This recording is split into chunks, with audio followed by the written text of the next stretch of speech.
Hello friends गोटे नुआ video समस्त को स्वागत करुच्ची।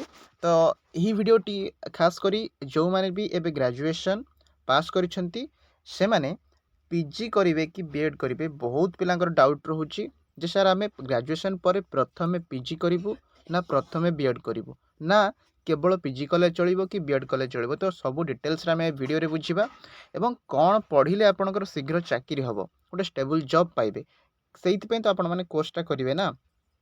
ता सहित एग्जाम पैटर्न फ्यूचर रे आपण कौन जॉब पाई परिबे पीजी कले कौन हम बीएड कले कौन हम एलिजिबिलिटी माने डिटेल्स रे बुझिबे। तो चलंतु वीडियो को आरंभ करदेवा ठीक अच्छे।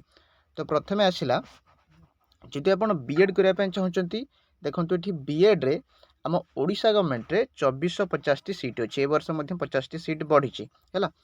तापर पीजी पाखापाखि 30,000 पाखापाखि 31,701 माने कहबा गले 30,000 पाखापाखि सीट अच्छी।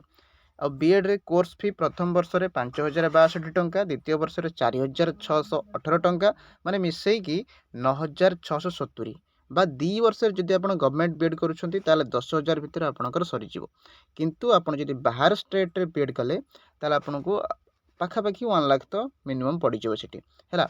आ जदि पीजी करिया पे चाहउछंती पैसा देखंतु फिक्स नाही यूनिवर्सिटी अनुसार अलग अलग हेथे तो एटा कहि हबनी। तापर एग्जाम पैटर्न देखिबा बीएड और पीजी रे बहुत डिफरेंस रहउची। बीएड रे कोन ना स्कूल सब्जेक्ट आसीबो आपनकर एठी आपनकर माइनस मार्किंग भी अच्छी किंतु स्कूल लेवल 9 10 11 12 ए लेवल आपनकर क्वेश्चन आसीबो। साइंस पिलांकर साइंस आर्ट्स पिलांकर आर्ट्स सेक्शन 1 2 दुटा रही थाए हैला। किंतु आपन जति पीजी रे एग्जाम दोचंती ये पूरा डिफरेंट आपनकर +3 लेवल क्वेश्चन आसीबो हैला। ओ डीप जदि आपण हायर स्टडी करिया पे चाहउचंती ताहाले पीजी करिवे किंतु स्कूल रे पढ़ेबे किंबा अलग प्रकार जॉब करेंगे ताको डिटेल्स रे आगु मध्य बुझिबा से बीएड करेंगे।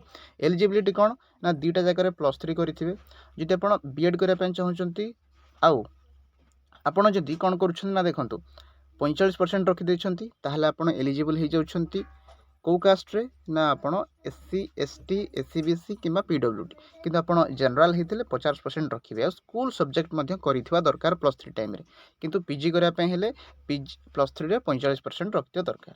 किंतु मेन डिटेल्स होची आपण पीजी पर कौन हो पारे पीजी पर जदि बीएड करूछंती ताहले पीजीटी हो पारे रिसर्च लाइन आपण जाई परिबे लेक्चरर हो पारे असिस्टेंट प्रोफेसर मध्य हो पारे पीजी पर हैला। किंतु पीजीटी पाई आपनको एठी एबे सब बेले बीएड मध्य दरकार होची बुझी पारछंती त माने पीजीटी पाई निश्चित बीएड दरकार। तापरे जते आपण केवल बीएड कले +3 पर आरएसटी माने रेगुलर हाई स्कूल टीचर हो पारे जेटी माने जूनियर टीचर बा जो असिस्टेंट टीचर हो पारे ओईएस लाइन जाई पारे टीजीटी केवीएस एनवीएस बा ओएवीएस आदर्श विद्यालय काउंसिलर मध्य हो पारे। देखंतु एठी गोटे डिस्कशन म आपन कहि दूची जदि आपण केवल पीजी करुछंती ताहले आपण कोन हे परिबे लेक्चरर हे परिबे बा रिसर्च लाइन जाई परिबे। किंतु पीजीटी जदि आपण 11 12 को पढाय पय चाहउछंती ताहले पीजी सहित आपण को बीएड दरकार होउची। ता माने आपण प्रथमे कोन करिवे ता गुरु टिके मु देखिनि होची सैलरी जदि हम कथा कहबा पीजीटी हेले आपनकर बेसिक पे रहइबो 44,900 ता सहित डीए टीए एचआरए सब मिसिक आपनकर पाखापाखि सैलरी भल आसीबो। टीजीटी मध्य एते भी कम नुहे बेसिक पे रहउची 35,400 डीए टीए एचआरए मध्य मिसिबो आउ आगामी दिन रे 8 पे कमिशन मध्य लागू होची जा फरे सैलरी मध्य बढ़िबो बुझी पाइले बहुत कम समय रे आपन बुझी दोची। एबे आसिला कंक्लूजन होची कि ग्रेजुएशन पर पीजी करिवे ना बीएड करिवे।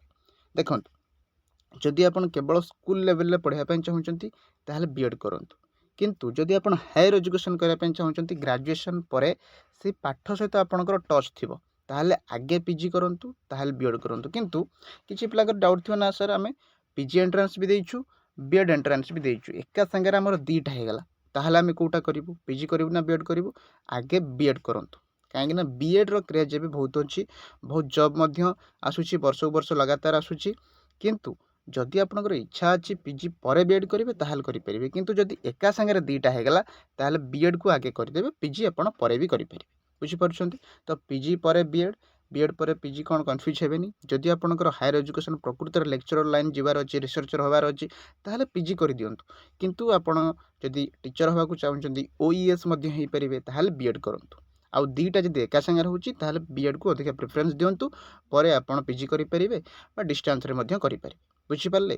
तो एटिक डिटेल्स थला जदि भी किछि आहुरी डाउट अछि मते कमेंट रे जणे कि माने पचारिबे मु मध्य କ୍ଲିୟର କରିବାକୁ ଚେଷ୍ଟା କରିବି। ତ ଆଜି ପାଇଁ ଏତିକି ରହୁଛି।